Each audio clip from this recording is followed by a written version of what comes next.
Do you know that co-host that just has some bad games in their collection? Ha, we do. Welcome to Tabletop Shop.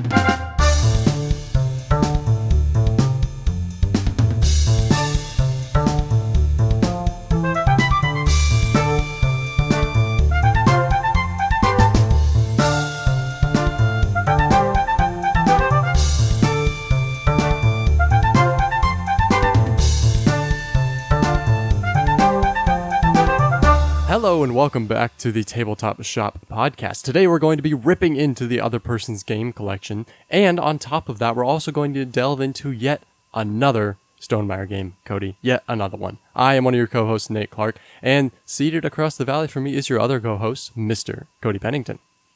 Not halfway across the valley?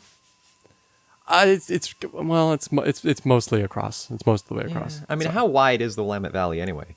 Again, the regional content, I feel like just doesn't really translate well for other people. Just doesn't matter. Okay. Well, hey, it's good to be here. Happy to be here. Nate, how you doing?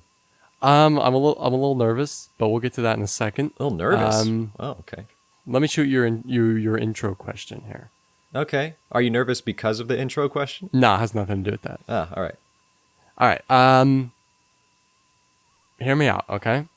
Star Wars reskin of viticulture. Yes or no? Tell me why. No, absolutely no. Why? Because viticulture is just too pure? What is it? Because IP games, viticulture is a thing. Just don't do Star Wars. Well, but yeah, okay, here's the deal. Here's the deal. Maybe, I don't know, maybe if you get like some moisture farming going on there, you know, I don't know how that works. Instead of planting vines, you put a piece of metal out in the desert and you collect some moisture, and then you sell that moisture to people who drink. It definitely could be done. I'm not saying it couldn't be done. I think it definitely could be done. Thematically, but should it be done?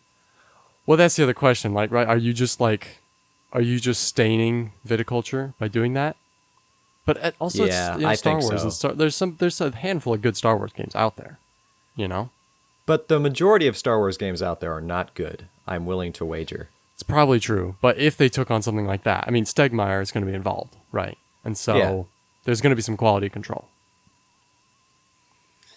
I don't know, man. I think you need to get some better some questions to start hitting us off here in these episodes instead of stupid questions like, "Hey, man, what if viticulture was Star Wars?" Okay, well, maybe that's a good segue into what I'm nervous about, Cody, because this whole intro is just going to be bad, I think. Yeah, I think so too. Hey, have you played any new games since we last recorded yesterday? That's exactly what I'm worried about, Cody. No, I haven't. You? What? Have you? What?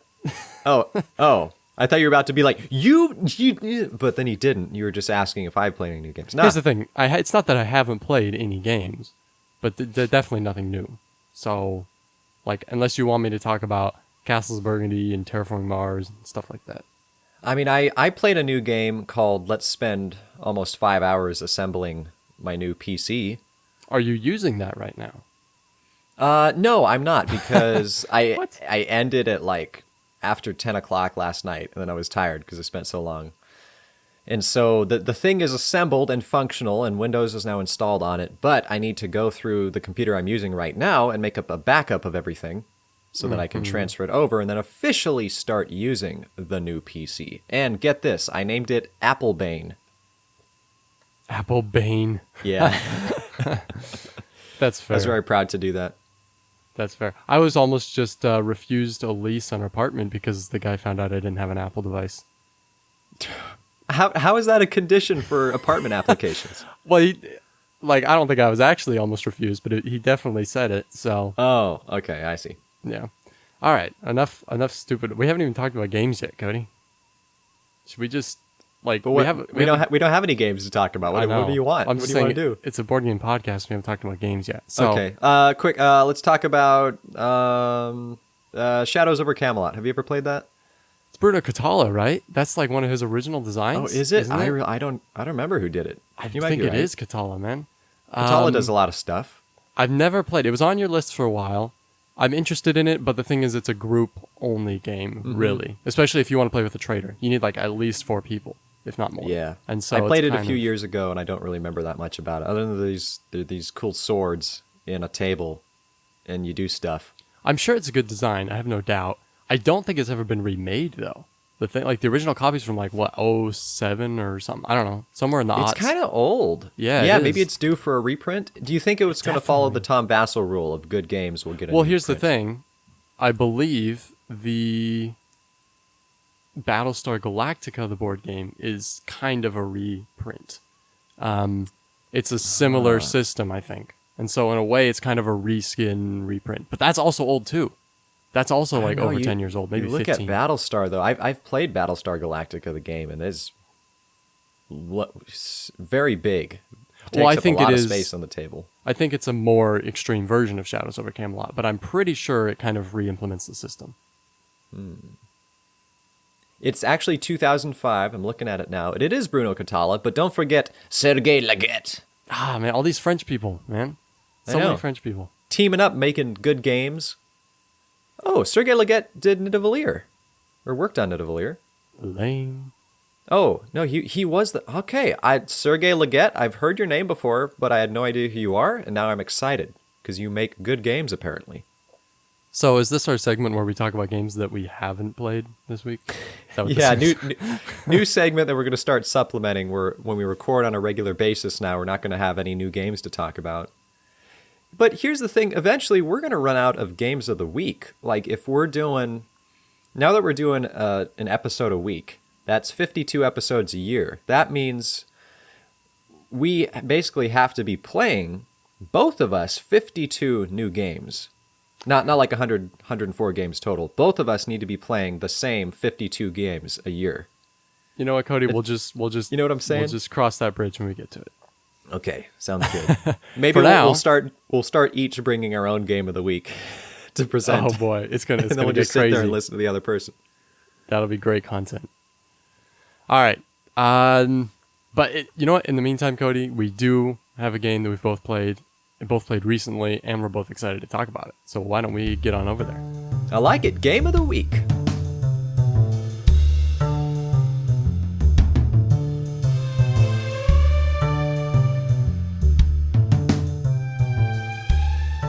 All right, for some reason, Nate is having me take the honor of introducing our game of the week this week, which is a sequel game. And I know what you're thinking. Sequel games, are those really any good? Can they be good unless they're already planned, like, a trilogy of games? Like you've got your West Kingdom series.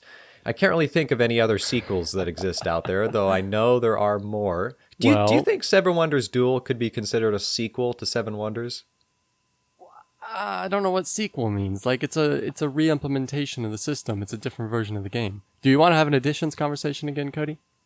I'd love to have an additions conversation, dude. We can pull that back up. We're absolutely not going to do that. But All we right. can call this a sequel, I guess. Okay. Spiritual sequel, at least. Seven Wonders Duel, you're saying? No. This game. Well, this game... Okay, just spoiler alert for saying what the game actually is. We're talking about Expeditions today, but here's the thing, Nate. We're not just saying it's a sequel. Like, the title says a sequel to Scythe. So it is a self-proclaimed sequel. Oh, okay. All right. Well, so that's what I'm throwing at you. Like, if this is a sequel to Scythe, then Seven Wonders Duel, faux show, has to be a sequel to Seven Wonders. I'll allow it until I think of a reason to deny it. But I guess there is this rising trend of duel versions out there, because you've got Duelosaur Island, got Splendor Duel, there's Tokaido Duo. So, I don't know, maybe a two-player variant doesn't really count as a sequel, as more of a derivative, perhaps. Derivative, sequel, tomato, potato. I mean, come on, Cody. Yeah, what I'm trying to have a conversation here, dude. You're saying words like tomato and potato. I thought we were gonna have a conversation about Expeditions, but it's turning into a board banter. What's going on? Well, we have here? to I'm establish like what qualifies a sequel or not. Like, does Jamie Stegmaier know what he's talking about? That's what I was gonna say. I mean, it's at the designer's discretion, right? Or at least the person who's writing the tagline for the game. Okay, so it's all subjective then. Absolutely. Yeah. Well, let me just point out. Maybe you've got some stuff you want to talk about, but. What I was intrigued by is the fact that it says a sequel to Scythe on the front of the box. But not just that, the fact that it says a sequel to Scythe and not the sequel to Scythe. So it's just got me wondering, can we possibly expect more Is this going games to in become the a series trilogy? to come out?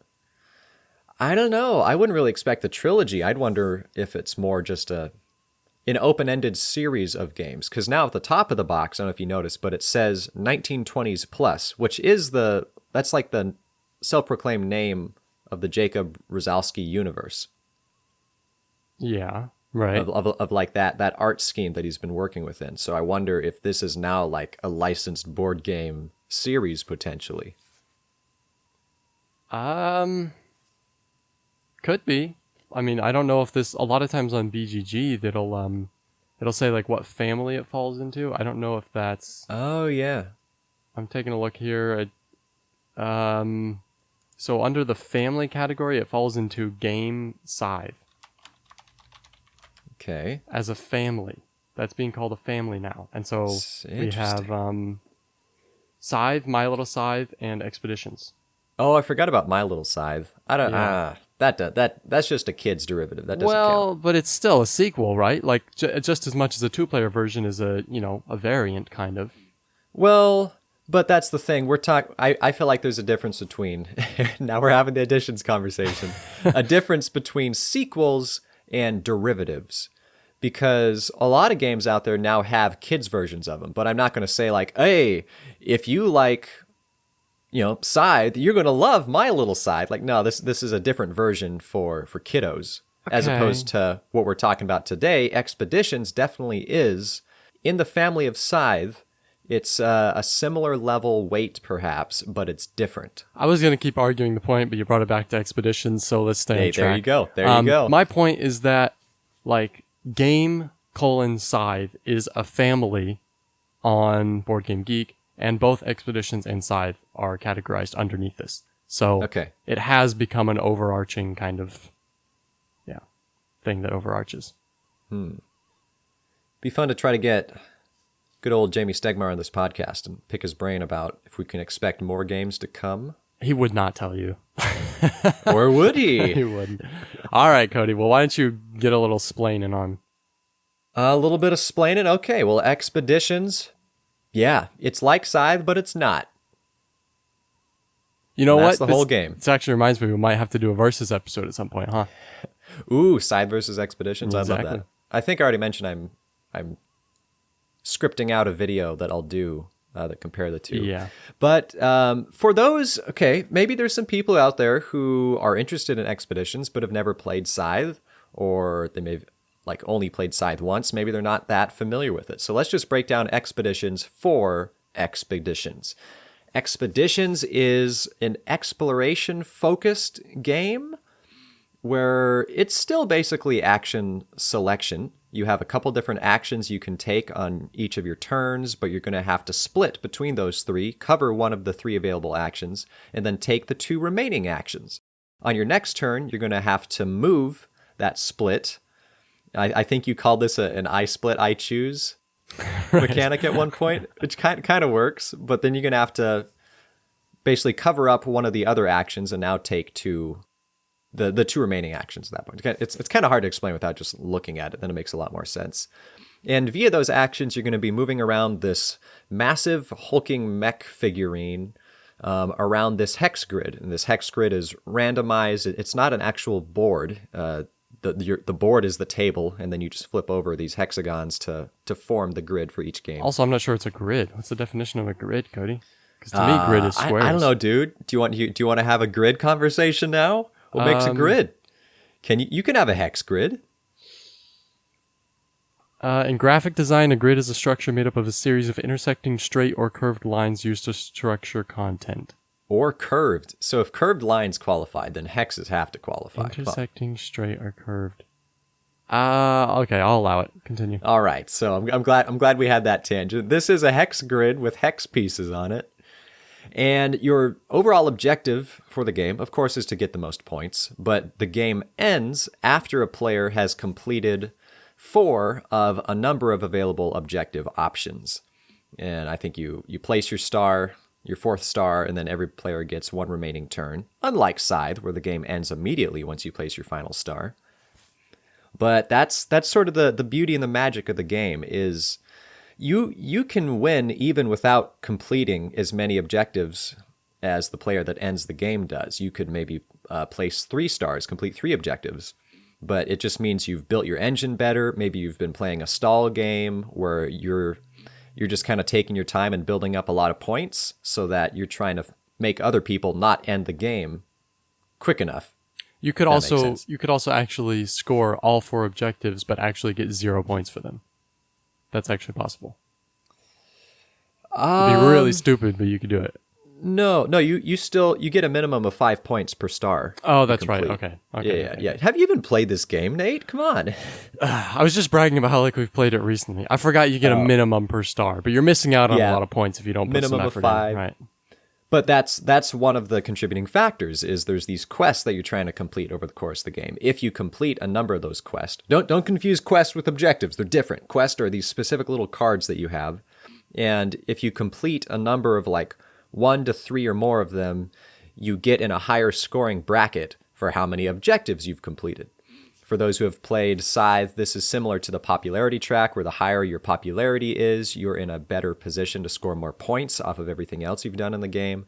Expeditions is just a little more streamlined in that concept, perhaps. But overall, go ahead. That's the Expeditions concept. Have I missed anything of import?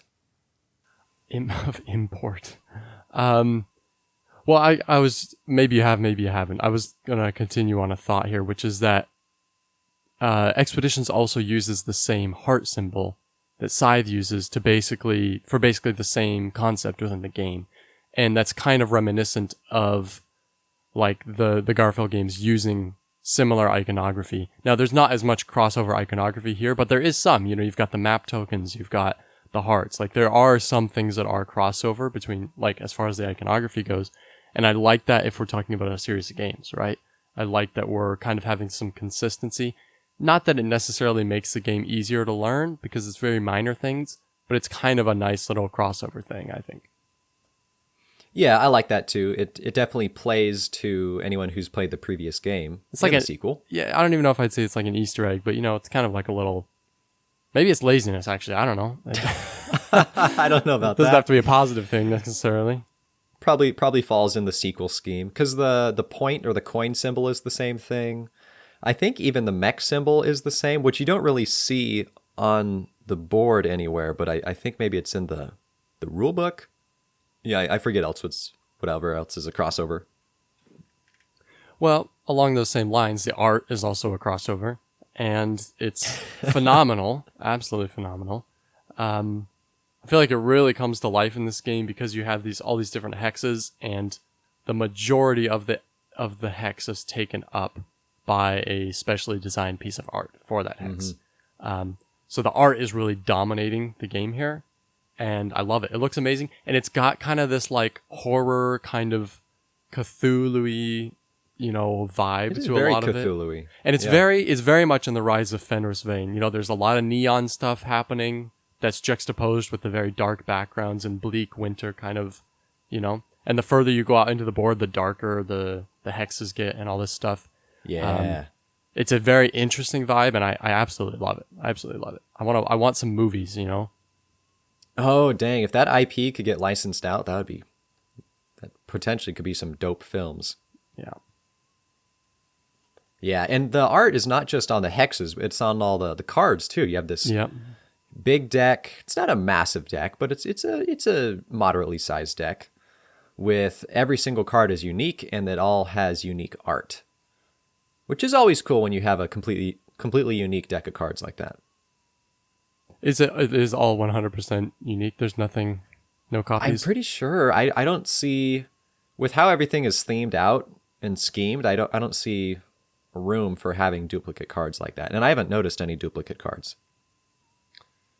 Yep. Okay. You wanna give a few more pros for this here? I'm sure you have a whole list, Cody. I have no doubt. Yeah, we can officially jump into what we like about the game. I love the mechs. Mechs are cool. They're very large. I did get the Ironclad edition, so these are metal mechs and not the cheapo plastic that comes with the base game. Wow. Very condescending. Yeah, and whoever else is going to ask, no, I'm not going to paint them because I cannot paint. If you want to hit me up, though, if you want to, I don't know, fly or drive over to my house and paint these mechs for me, I'd love that. I won't pay you anything. He won't even reimburse your flight. Yeah. I might let you be a guest on the show. How about that? Ooh, wow. Special right there. Yeah, faux show. Don't pass this up. up. I'd have to get permission from my co-host, Nate. Nate, how would you feel about that? Well, they have to paint one of my games, too. So, Okay. What game? You need to decide in advance. What game do you want painted? Oh, Gloomhaven. Oh, that's going to take some time. Yeah, exactly. Yeah. But anyway, the mechs are cool, and they're heavy. And if anyone's looked up any comparison pictures between the Scythe mechs and the Expeditions mechs, you know what I'm talking about. But these are called giant mechs because they are rather giant. It's still miniature, so in that sense, they're small, but they're much bigger than the Scythe mechs, which makes up for the fact that instead of 4 mechs and a character per player, you just have one single mech. There's still less material there overall, I'm sure, and I do kind of miss the variety of stuff that you get with the original Scythe game, but these mechs still do the trick. Also, they're really just it's just your mover. It's just your placeholder, right? Yeah. In Scythe, it's like, okay, we're all on the map, and like there might be some combat, we're vying for position, we're trying to take lots of land from each other, all this stuff, so it's like, here's my mechs coming in to take. In this, it's like, I'm moving my piece, and it happens to be a mech. But I'm not attacking anybody. Yeah. It doesn't really matter, where I am in relation to other people. I could point my guns at you, but it doesn't matter, These could have been cardboard tokens and would function. Yeah, I'm thinking, it could have been Monopoly pieces, like little, like a little Scotty dog or something. And then your game MSRP drops down like $40. Exactly. Yeah, I think it would be great to have a segment or a series or something called Gimmick or Mechanic. Okay. Where I feel like this is something that could qualify. Like, it's to the point where it probably is something of a gimmick, at least in advertising, but I don't care, so it's fine, because they look cool. Well, I mean, but with any game, there'll be somebody who doesn't care, right? At least somebody at the company that published the game, so... Yeah. Yeah, that's true. Yeah, I also like all the art. You did mention that.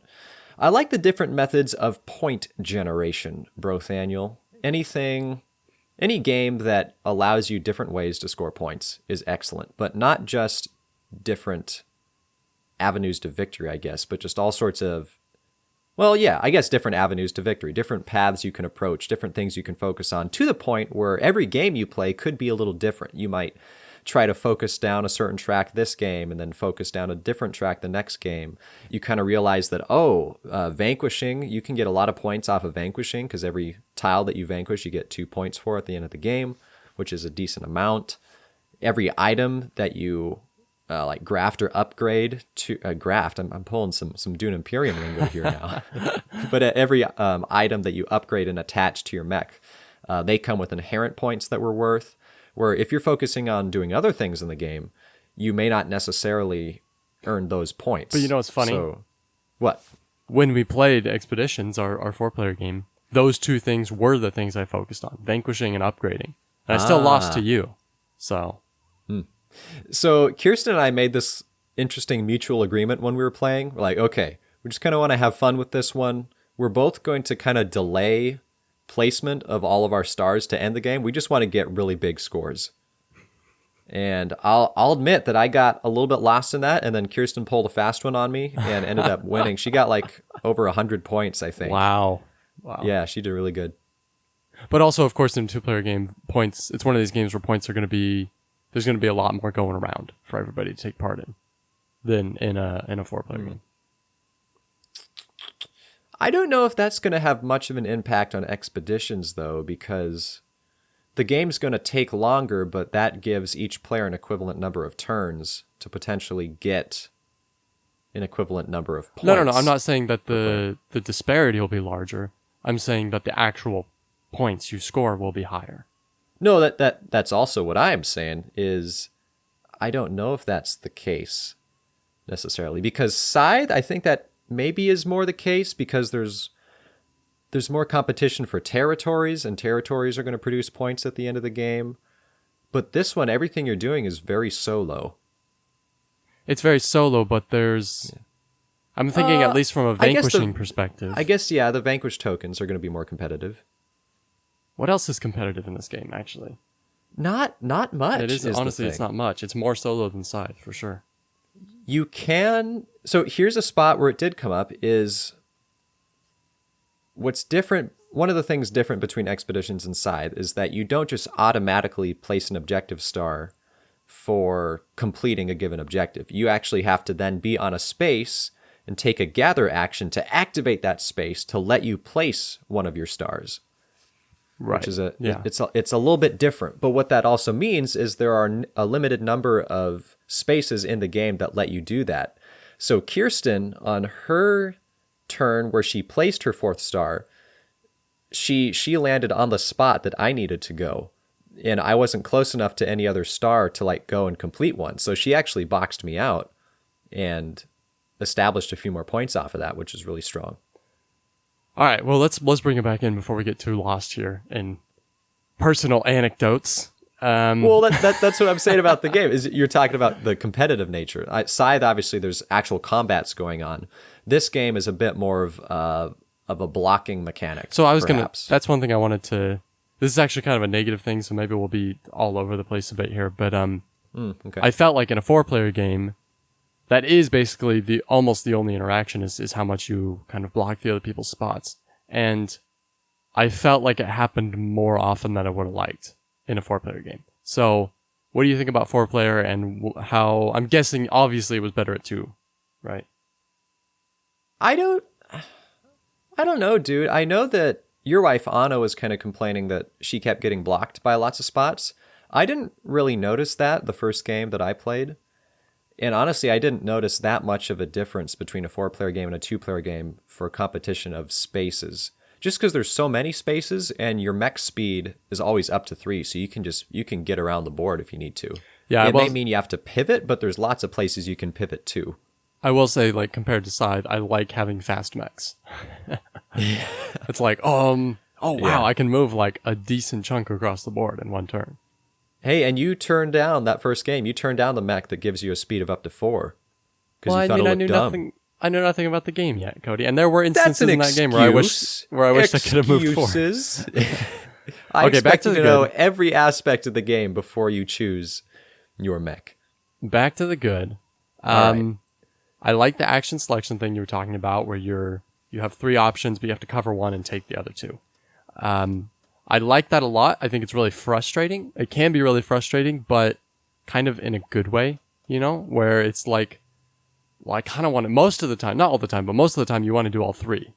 Or at least it wouldn't hurt most of the time to do all 3 unless you want to stay where you are. But then on the flip side is that sometimes it's like, actually, I want to stay on this spot more, like longer than I'm able to, and the game forces you to move after a certain amount of turns. Eventually you can't postpone it any longer. So I think we figured like the longest you could stall would be like 3 rounds before you'd be like forced to move off a territory. Yeah, I think so. I think it's a good little puzzle. I think it probably takes some plays to really learn how to use it effectively, but I think it's a fun thing. Definitely a system that is probably masterable, something that has a lot of elements to it that you really have to think about to do well. Definitely. Yeah. Yeah. And that just the game in general. I mean, there's so much to explore. Like you were saying, I mean, there's vanquishing other tiles. That's a competitive thing. There's upgrading cards. There's meteors that you can, whatever it is, meld to your mech. There's the exploring aspect. Also, you get rewarded for exploring. And so some people are going to do that more than others. There's so many different things. And then the quests also, and then all these goals you're trying to complete. There's a lot going on. So there's a lot to explore. Also, you play it once and you're like, okay, I feel like I understand I've experienced parts of this game, but I definitely haven't experienced all of it yet, needs more plays. Yeah. Yeah, in that sense, I like how all the cards are multi-purpose, multi-function as well, because the cards are always going to have a worker spot on them that you can activate, which you will need a specific colored worker, so that's an element in and of itself. But then they all sort of have somewhat different extra functions. So some of the cards, their additional function is once you equip them to your mech, well, they're worth points at the end of the game. I guess that's kind of the main extra function. But then you don't have to place a worker on them to keep their ability going. Yeah. Yeah. Some of them, their ability goes away, but then it gets swapped out for a one-time activation ability, and those are the meteorites. Every time you add another meteorite, you activate all equipped meteorites. I felt like the upgraded cards had mixed. I felt like in general the upgrades were okay actions, but they weren't incredible. And maybe I think maybe I made bad choices when I played, and I picked bad upgrades. I don't know. Yeah, I don't think a lot of those abilities were mega incredible either, but I think that just overall kind of describes the pace of the game. It's lots of little steps. Yeah, sure. Maybe we can actually jump into the dislikes, because that leads me to go for something it. that I felt. I don't think that the asymmetry was particularly strong in the game. Maybe it's fine for what it was, but coming out of Scythe, all the sides are very different. You have not only your inherent faction ability, but then you have all of your mech abilities that become unlocked. You also have a starting area that's really going to define how you play the game. Whereas this, all you get is a mech, which just has one single ability that isn't particularly game-breaking. And then you're going to get a character and an accompanying companion that have, compared to all the other characters and companions, very slight differences in what they do. Okay. So overall, it's not a particularly asymmetric game, and I was a little bit disappointed with that. From the outset, it isn't, right? But that's the thing. That's what differentiates this from Scythe, is that as this game goes on and goes on and goes on, you're adding so much. You're collecting so many cards. You're building a tableau. You're creating worker spots for yourself. You're adding things to your mech that give you different abilities. Right? And so as this game progresses, you become more and more asymmetrical. Whereas in Scythe, it's pretty constant the whole time. Like, you have your mech abilities that you unlock as you get mechs. But in general, everything that is special about you is special about you from the beginning, and not much really changes in Scythe. Yeah, I don't know if that really makes it I don't think that qualifies it necessarily as an asymmetric game, though, because you can say that about any engine builder. Any engine builder, you're going to have different abilities that you slowly acquire. I guess my point is that there aren't very many inherent asymmetric abilities. Yeah, sure. It's not like, oh, I'm playing as this faction. Okay. You know? Yeah, exactly. Sure. That's fair. Do you have? I have more dislikes, but I'll let you hit me up with some if you got them. Yeah, me too. Probably my biggest. Well, none of them are really big. I have a handful, but they're all pretty tiny things. One is that the game in general, and I've only played it once, the game feels kind of convoluted. Now it's a pretty big game. There's a lot of different aspects that we talked about. But after one play, it didn't feel harmonious in the way that some other big games do. It didn't feel harmonious like Tapestry does, where it feels like everything just kind of comes together, and as long as you still have to put an effort, it doesn't just happen magically, but like things like just click, they click really well. I didn't experience that in this, and like I said, I've only played it once. Definitely needs more plays, and that could definitely change. And obviously, this is one of these games that the more you play, the better you're gonna, every single time you play, you're gonna learn more and you're gonna get better, right? But just from one play, it's kind of like it felt like there was some grinding of the gears in there, Another thing also is, and maybe I would love to hear your opinion on this. I'm wondering about the goals, the star goals. There's like 8 of them, or 7 or 8, something like that. Yeah, I think so. Some of them kind of seem like they might be definitely easier than others, Like just collecting cards, for example, just collecting 8 cards. Now, granted, that means you can't necessarily be using those. You can still be using them, though. You just can't be attaching them to your mech. But, having 8 cards or just exploring 5 different map tiles don't seem like particularly difficult things compared to some of the other ones. Yeah, I think you're right. I mean, some of those might be scalable based on how many players there are, like the one where if you vanquish the 20 level token, that's like only one person can do that. So obviously in a 2-player game, you have something like a 50% chance of doing it, whereas in a 4-player game, you're down to like 25%. And then it's the same for those exploration tokens. In a 4-player game, it's going to be a lot harder to get 5 exploration tokens because everyone's going around the board and exploring. And whereas that's going to be a lot easier. Vanquishing also in general, like, right? It's like vanquish 7 tokens or something. Is another one. Yeah, that's true. I think everyone is still generating like a fair amount of their own personal, obviously, resources that they use to vanquish. So, But there's less available. Well, but I guess in general there's there the were same a lot amount available Yeah. in every game. No, but I mean, Yeah, but because there's 4 people, it's more of a actual competitive thing. Yeah, that's true. If you're trying to get 7 total, yeah, that's a good point. So yeah, some are definitely easier than others compared between different player counts in games. But even so, some of them are still easier to get. Like getting the 8 cards, that you just collect some cards and don't do anything with them for a little bit. Just keep playing them before you start attaching them to your mech, Right. and then you're good to go. Yeah. But yeah, definitely like attaching cards to your mech. There's 3 different objectives you can complete doing those. That takes a little bit of time. Well, But that's the thing, is they're rewarding though. They give you more points than just like getting 8 cards is not going to inherently give you any points other than the star itself. See, but that's the thing, like, adding 4 upgrades to your mech. It's like, okay, well, so you have to spend the time to get 4 cards, and then you have to go to back to the action 4 times to upgrade them. It's like, okay, well, that's 8 actions, right? But I need to get 4 upgrade cards. It's not like any card can be upgraded. There's only certain cards that can be upgraded, and then I need to find ones that are actually good for me. That was part of the thing with, like, the first time I played. It was like half of the upgrade cards that I actually used, like, didn't even help me, But I just was trying to get the upgrade so I could, like, actually get that star. So I feel like it's almost like, well, maybe you'll get lucky and good ones will come out that actually play into your strategy. Yeah. I don't think I minded that aspect as much. It just kind of feels a little bit more like play the game that you're given. Just it's a bit more of a pivot game. But I can see how that can be frustrating if you just want good upgrades all the time, Yeah.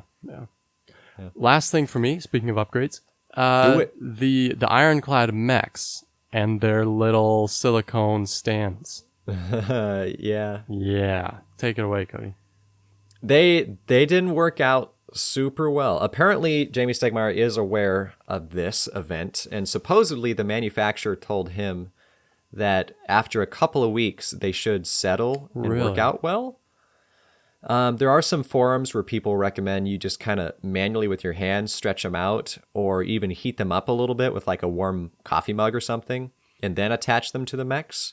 But the thing is, the mechs can't be stored in the box with the tray with those molds on them. You have to remove the Really? molds every time. So you don't necessarily want to like heat a mold to one specific mech each time. Like it's just going to be different. So I don't know. Obviously, I haven't played it enough. Only 2 games so far, but we'll have to see over time if those molds kind of like stretch out and work a little bit better. But it is pretty frustrating though when you open up this $100 plus game. I think I forget exactly how much it was now. I think it was like $115 from Stonemaier or something for the Ironclad edition. And you pull out all these nice components, and then the differentiating player color thing like won't attach to the mechs. Like that's a little frustrating. Mm-hmm. And honestly, I imagine it frustrates Jamie as well. I don't know how it happened. I don't know how it got missed. But yeah, and again, it's a tiny thing, But at the same time, it's like, it would be nice. Other games do this well. So Yeah, come on. And I am curious if those silicone grippy thingies work better on the plastic mechs, and maybe it's the metal mechs that's a problem. No, I think it is. Yeah, I think so. Yeah. Okay. Yeah. Any other negatives for you? Yeah, I do have a couple more. And let me just preface, I guess, this whole dislikes list with it's given away a little bit of my verdict for Expedition, so that I still think it's dope. But when I think about Scythe, I can't really think of things I dislike about it. And anything I might dislike about Scythe is like very minor or just non-existent. And so Scythe is a 10 out of 10 for me. 10 on the BGG. But with Expeditions, there are a couple things that I was a little frustrated by. So the whole tucking cards concept, I appreciate that the mech boards come with little nubbins you can stick in the bottom of them to elevate them, so it's a little bit easier to tuck cards. But it barely helps. Like it's still kind of a chore trying to maintain your board and get those cards under there. So that's a little frustrating, because that's kind of it's more of a maintenance thing, but it is something that you're doing throughout the game. So if you're constantly kind of annoyed by that, that's going to mess with your game experience. The board being made up of easily movable hexes, I also Yeah. don't think was super great. Again, I guess it's not actually a board. It's just how the game is set up. But you're moving around the game. You're setting your mechs down. Maybe that doesn't like wiggle the hexes too much. But maybe if you accidentally bump one, that's going to bump all the other hexes. Then you have to realign them. And 2/3 of the hexes you're exploring, so you have to land on them and flip them over. And maybe you're trying to flip over a hex that's like touching 3 or 4 other hexes in the middle of the board. Then you're gonna like bump all of them. So yeah, it was just a little frustrating. I would have preferred some sort of, I don't know, like modular board setup like Scythe was able to do, where you can you have these module elements that make up multiple hexes, and so you just kind of flip them around however you need to. So yeah, I don't know. Overall, the game felt a little more mechanically challenged. I definitely like that there's so much variety, that the hexes can come out in so many different combinations. And I think that's really good because there's a lot of like a few of them are kind of like, depending on what's next to it, there's different effects, right? They affect things that are next to them, cards that are next to them, other tiles that are next to them, right? Yeah. So I think it's important that they all be individual. Maybe they were just like, the board's already too big, so we don't want to add like a border around the edge to contain it. You know, I don't know what it was. The good news, though, is that your negative comments are more or less just about the aesthetic components, right? That's And not true. the I mean, gameplay. the biggest one I already mentioned earlier, kind of when we transitioned, but it was that the asymmetric nature of the game wasn't very strong. True, That's probably the biggest gameplay complaint I would give. Okay. But yeah, otherwise they are a little more superficial. But let me throw this last, admittedly very superficial aspect of the game. With the game insert, you can't store it sideways. You can't store it sideways. I don't know. Sometimes they fit better that way, you know? Like, you know, it's just how it works. Like horizontal? Like you'd flip it over to where if you were to open the box, you'd have to move the lid to the right and the box to the left. Does that make sense? No. You mean like a book? Yeah. Okay. Yeah, like basically. a book. Like a book. Yeah. Yeah, instead of down on its side. You can't do it kinda that lame. way because with the insert, the little container, the tray that comes with it, where you put all the coins and the workers and the exploration tokens, that just goes every which way. Like it's not, well, no, it's not sealed at all. Like the whole box has an overall like plastic sleeve that goes over it to, like, I guess cover all the components. But that individual tray, I wish had some sort of lid so that you could store it any which way you wanted. Again, minor complaint, and it's fine, but it's just another thing I noticed. Minor thing, but you did dedicate 60 seconds to complaining about it. Hey, you know, worth mentioning, and it's been mentioned. We can move on now if you want. Well, verdict. Although, Maybe maybe real we- quickly? Like, Yeah, what you got?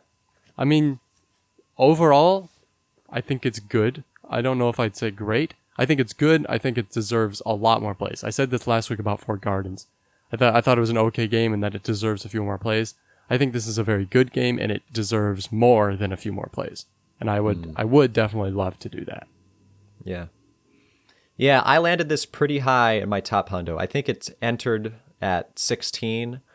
I'm not sure how it's going to move. My inclination is that it's going to move down, like worsen over time, but we'll just have to see. Really? Beyond that, yeah, I think so. It's just hard to say. It's hard to say. Like you said, I'm gonna need to play it quite a few more times. But that being said, it did land pretty high at 16. That's a good number out of 100. And I did enjoy it. It is a good game. I might even venture to say it's a great game. I know you're a little bit hesitant using great, but I might say that. But we'll just see. We'll see, bro. Listen, like I said, more plays, all right? More plays, and you can revisit it sometime in the future, Cody, and let us know if this landed as great or if it dropped down to the 20s, 30s, 40s on your list. Oh, definitely not 30s or 40s. I think the most this would drop is maybe to 20s. I mean, isn't it great then, right?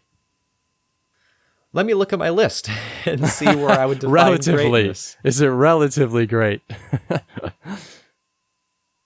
Because I would say anything that falls into the 20s is, I don't know, I think I'd have to use the word, I don't know, like 29. I think I'd have to use, I don't know. We're gonna have to see at the end of the year how my evaluation of my entire list changes, because I'm like looking down the list, like I'm looking at Architects of the West Kingdom at 26. I'm like, is that a great game? It's kind of a pretty good game. But then I go down to 30, Black Angel. I'm like, well, that's a great game. So why is it below Architects? Like, so I don't even know anymore, dude. Yeah, it needs a little reevaluation. Yeah, just a little bit.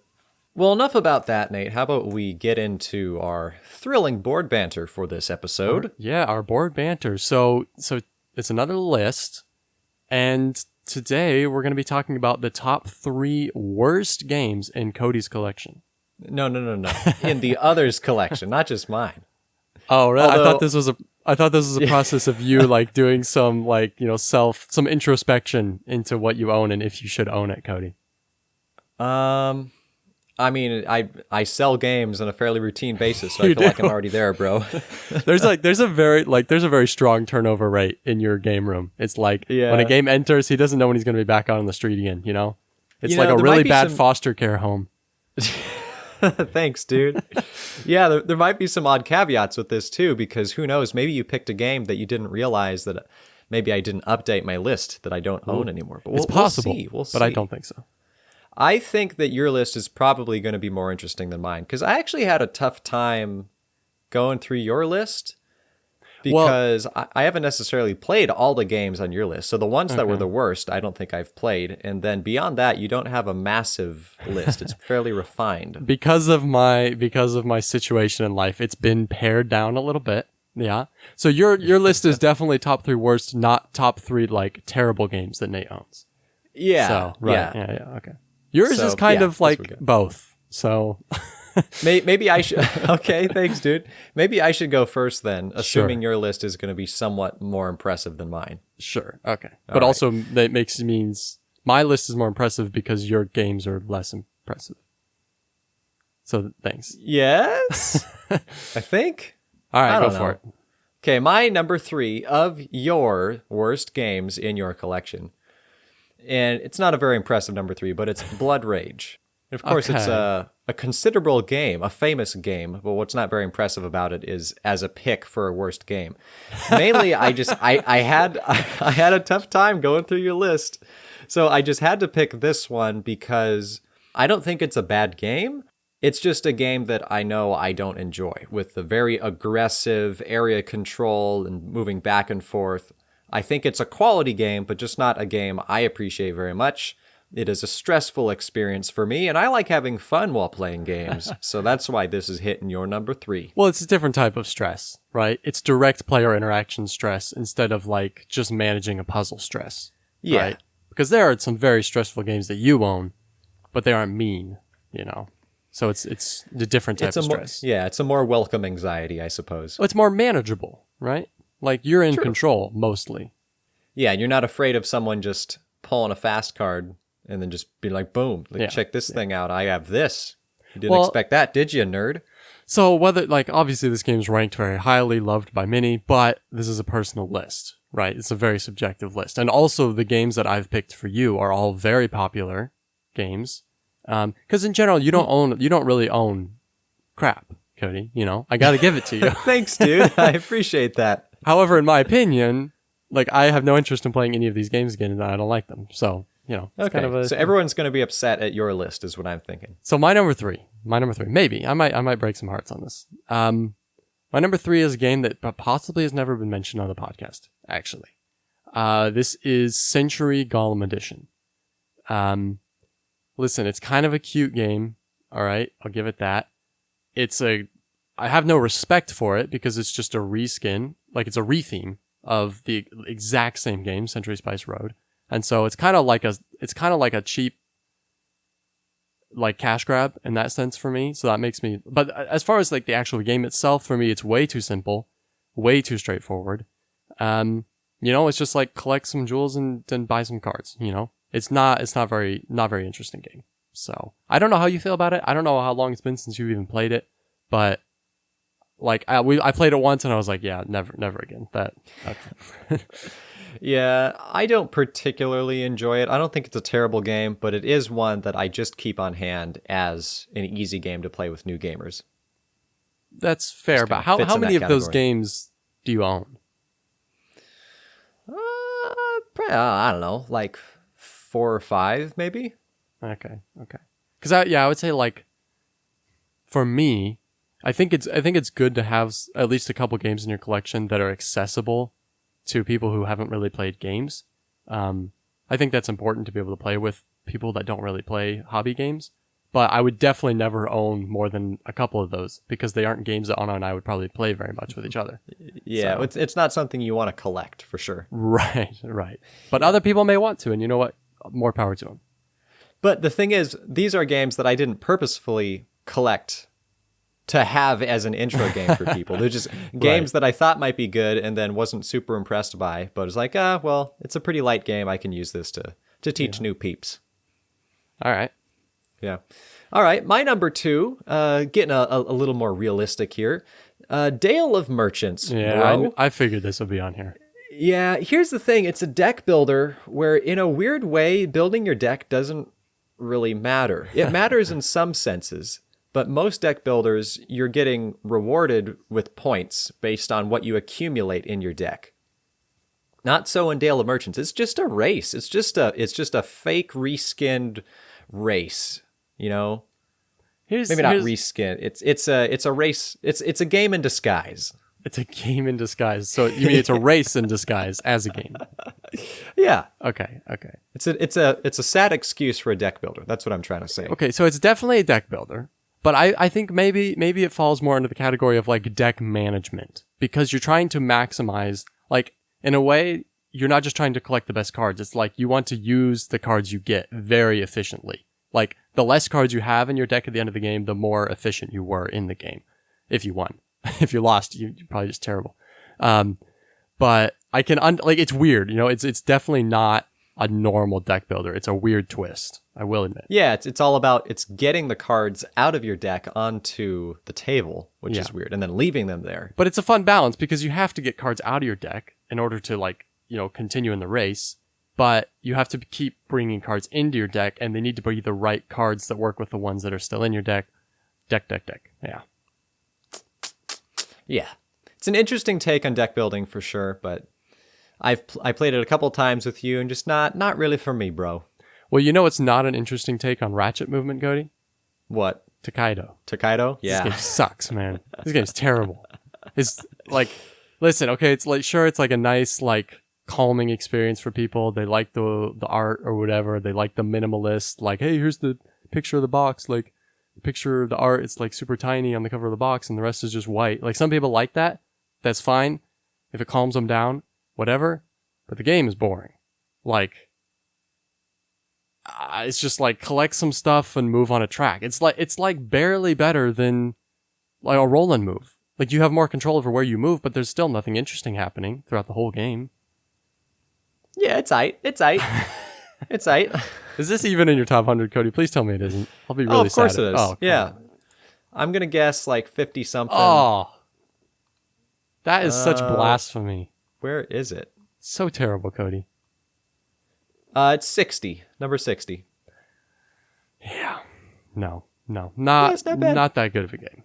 Granted, it's been quite a while since I played it, and I don't know how often I'm going to pull this out, but it makes me happy. So suck Cody, it, dude. If you play this again in the next year, please let me know, because I will be genuinely shocked.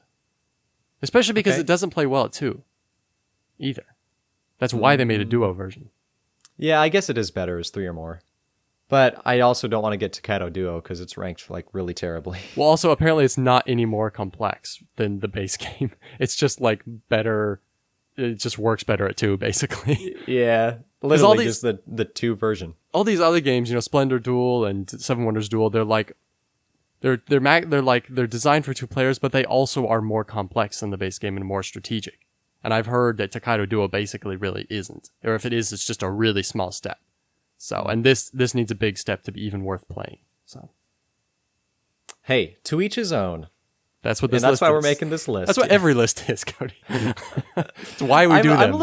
I'm a little disappointed by both of our lists so far. I hope that maybe someday we can redo this once we have more sizable collections, and then we can really just be riffing on the other person. But the thing is, if we're always collecting good games, then it'll never really be super applicable.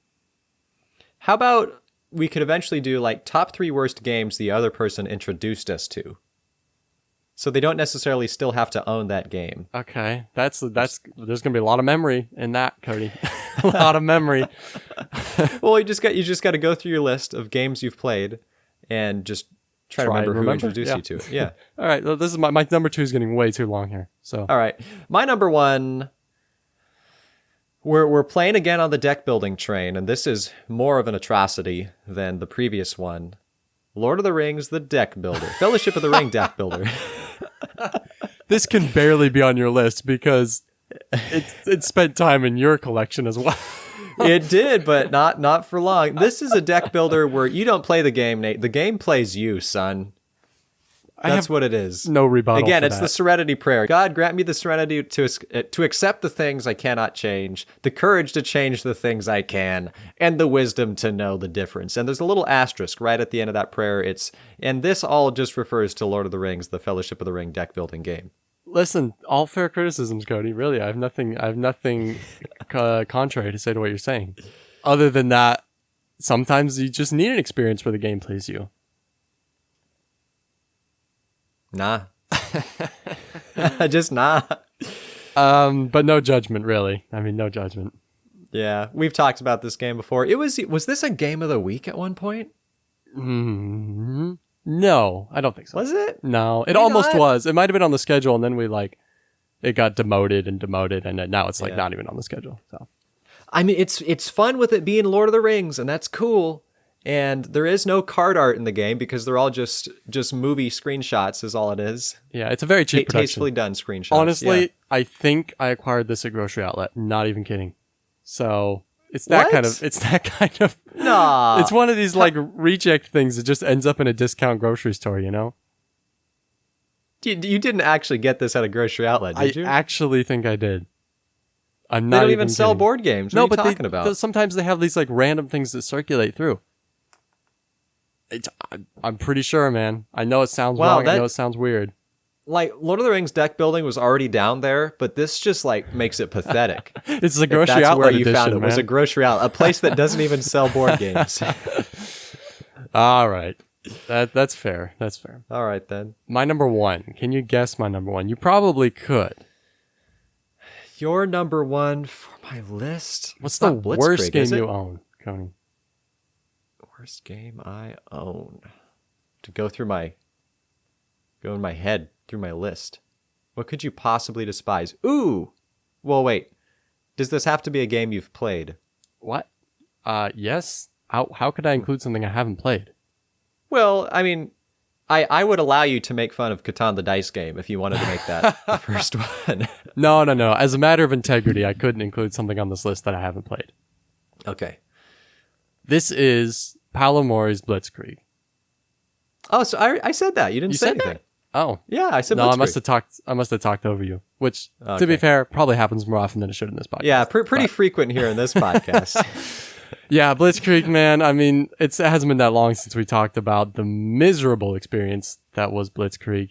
And I had maybe fun. That was nice. Yeah, I'm sure you did. Maybe I just had maybe it was just a one-off bad experience, but it's kind of just draw pieces out of a bag and see what you get. You know? Like, sure, there's some tactical placement, but it all depends on what you draw. And there's not really any bag building. Like, there kind of is, but there really isn't. There's a few special pieces that you can acquire and toss into your bag and probably never draw out, because I never did.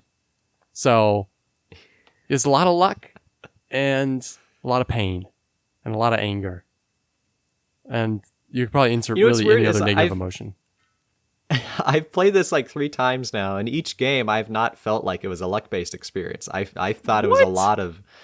Yeah, I mean, sure, there's the luck of maybe the value of tokens you draw, but it's like, well, okay, just go on the industry space and have more options to work with and just better your odds. And then it's all about trying to figure out this mind game of where to go, of which theater to focus on, which ones you're going to try to max out or just mess with the other person.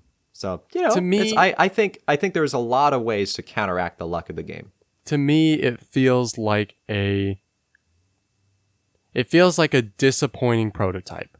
Like, if I was trying to come up with like a 2-player area control, this was my first prototype, I'd sit back, I'd scratch my head, and I'd go, okay, well, maybe there's an idea here, but it needs a lot more work to actually be something that people are going to want to play. Now, obviously, I'm wrong because this game is very highly rated and people enjoy it. And maybe the flip side with Godzilla and stuff is better. I don't know. It seems more interesting. The Japanese side seems more interesting. But, yeah, I don't know. It's just a huge miss for me. Do not recommend. I'm thinking you're just a sore loser, bro. I think you just couldn't take that 27-4. You're like, this is stupid. I'm thinking you just wanted to mention it again in case people didn't hear it on the other episode. Hey, dude, you gotta be more like you bro Cody over here. You know, it's like we played Battlelord that one time, and I won, and at the end I was like, this is a dumb game. You know, you gotta have that integrity. Yeah, okay. Blitzkrieg sucks. All right. Yeah, we should revisit this at some point in the future when we've done more collecting and I have worse games because Blood Rage was on your list.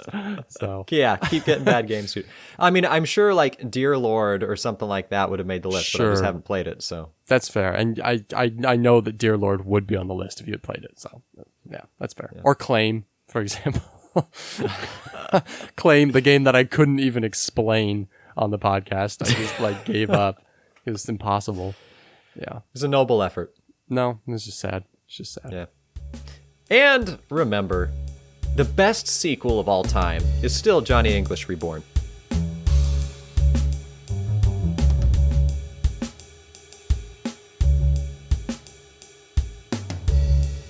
Hey listeners, welcome back to the after show, which isn't much of a show at all, but we're still here. Nate, say hi. I'm thinking our next list needs to be of higher quality than this list. We need a banger next time, Cody. Well, let me just say that you're the one who selected this banter for this week, so I don't accept the responsibility.